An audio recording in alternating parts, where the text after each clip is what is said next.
বন্ধুরা, আজ আমি বানাবো নুন ঝুড়ি।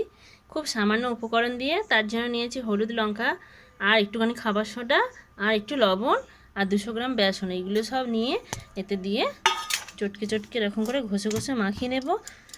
আর একটা এরকম তেলের প্যাকেট নিয়েছি আর এরকম একটা বোতলের মুখ ফুটো করে নিয়েছি। এর মধ্যে দিয়ে আমি নুন ঝুড়ি বানিয়ে দেখাবো। কড়াই বসিয়ে দিয়েছে, কড়াইতে তেল গরম করতে দিচ্ছি। তেল গরম হয়ে গেছে, 1 হাতা তেল নিয়ে এই বেসনের মধ্যে আমি দিয়ে দেব। আর একটু দিই, ছোটো মতো হাতা একটু দিয়ে দিলাম। দিয়ে এটাকে ভালো করে ঘষে এরকম করে মাখিয়ে নিয়ে, এরকম করে মাখানো হয়ে গেছে। ওটা হাত দিয়ে মাখাবো। এই যে আমার মাখানো হয়ে গেছে, এরকম নাড়ু হয়ে যাচ্ছে। এবার অল্প অল্প জল দিয়ে, বেশি না অল্প অল্প জল দিয়ে মাখতে হবে, যেন না পাতলা হয়ে যায়। এটা বানানো হয়ে গেছে, একটু জোন দিয়ে দিচ্ছি, দিয়ে এটাকে মাখিয়ে নেবো। এরকম টাইট টাইট হবে। প্যাকেটের মধ্যে ভরে নিচ্ছি। প্যাকেটের মধ্যে ভরে নিয়ে এরকম গার্ডার মেরে নিয়েছি। এবার গরম তেলের মধ্যে আমি ছেড়ে দেব।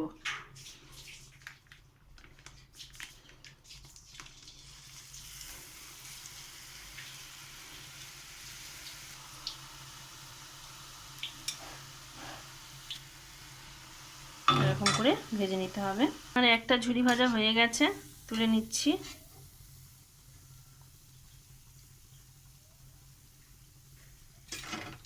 আরও আমি দিয়ে দিচ্ছি।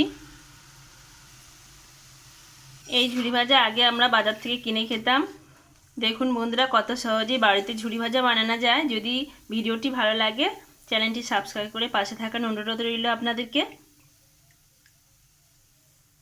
আমি এইভাবে সবকটি ভেজে নেব। লাস্টে আমি দেখাচ্ছি কতগুলো হলো। 200 গ্রাম।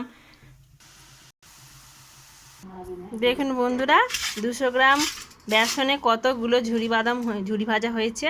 এইভাবে বানাবেন, আপনাদের বাচ্চারাও খুব আনন্দ পাবে। আপনারাও খেয়ে দেখবেন, খুব মুচমুচেও হয়েছে। এই দেখুন কতটা মুচমুচে হয়েছে। ভালো লাগলে ভিডিওটি লাইক কমেন্ট শেয়ার করে পাশে থাকবেন।